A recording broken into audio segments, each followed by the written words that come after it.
राधिका की माँ बचपन में ही उसे और उसकी छोटी बहन सुरभि को छोड़कर चल बसी थी। घर में दादी और पिताजी थे। दादी हमेशा ही उन दोनों बहनों को बोझ समझती थी। पिताजी माँ के जाने के बाद बस अपने काम से ही मतलब रखते थे। बेटियों की इच्छा और सपनों से उन्हें कोई मतलब नहीं था। राधिका के 19 साल के होते ही दादी ने पीछे पड़कर उसके हाथ पीले करवा दिए। शादी को 1 साल ही हुआ था कि राधिका अपने मायके फिर वापस आ गई थी। राधिका को अपने मायके आए 10 दिन से ऊपर हो गए थे। ना वो किसी से ज्यादा बात करती थी और ना ही खुश रहती थी। दादी ने कहा, क्या बात है छोरी, इतने दिन हो गए तुझे यहाँ आए, ना ससुराल से कोई लेने आया और ना ही कोई बुलावा आया। ऐसा क्या करके आई है ससुराल में? राधिका ने रोते रोते कहा, दादी उन लोगों ने कहा है कि इस बार खाली हाथ आने की कोई जरूरत नहीं है। जब तक बाबा अनिकेत जी को मोटरसाइकिल नहीं देंगे तब तक वो मुझे वापस नहीं बुलाएंगे। ऐसा पहली बार नहीं हुआ था। शादी के बाद आए दिन ससुराल वाले कोई ना कोई मांग लेकर राधिका को उसके मायके भेज देते थे। कभी वो कुछ ले जाती तो कभी खाली हाथ लौट जाती, लेकिन उसका खामियाजा भी उसे भुगतना पड़ता था।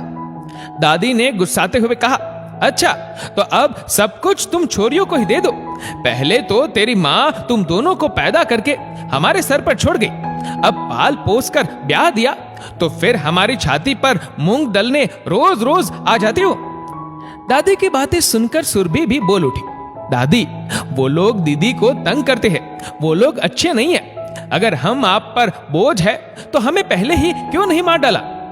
सुरभि की बात सुनकर दादी और ज्यादा खींच गई। चुप कर छोरी, बहुत जुबान चलने लगी है तेरी। जरूर तेरी बहन की ही गलती होगी। आज ही चल, तुझे छोड़कर आती हूँ ससुराल में। मैं बात कर लूंगी उनसे, हम और कुछ नहीं दे सकते। दादी जबरदस्ती राधिका को उसके ससुराल छोड़ आई। राधिका मन ही मन टूट गई थी। सोच रही थी कि यदि आज माँ जिंदा होती तो जरूर मेरी हालत समझती। इस तरह जबरदस्ती ऐसे ससुराल में मुझे घूट घूट कर नहीं जीने देती। इस रोज रोज के क्लेश से तो अच्छा है कि मैं अपनी जान ही दे दूं। लेकिन आत्महत्या तो पाप है। एक दिन सुबह सुबह ही फोन आया, आपकी बेटी ने आत्महत्या कर ली है। घर में हाहाकार मच गया।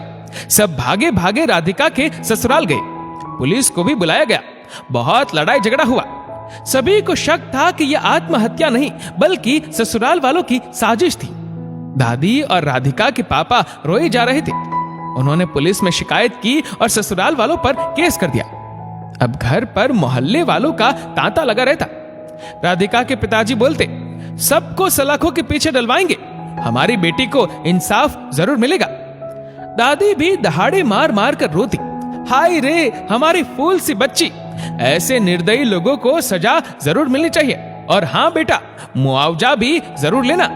आखिर हमने बिटिया की शादी में जो खर्च किया और दान दहेज दिया, उसकी एक फूटी कौड़ी भी उन लोगों के पास नहीं रहनी चाहिए।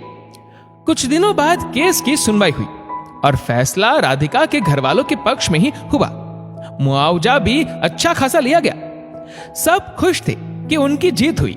राधिका को इंसाफ मिल गया। सुरभि तो जैसे पत्थर हो गई थी ये नाटक देखकर।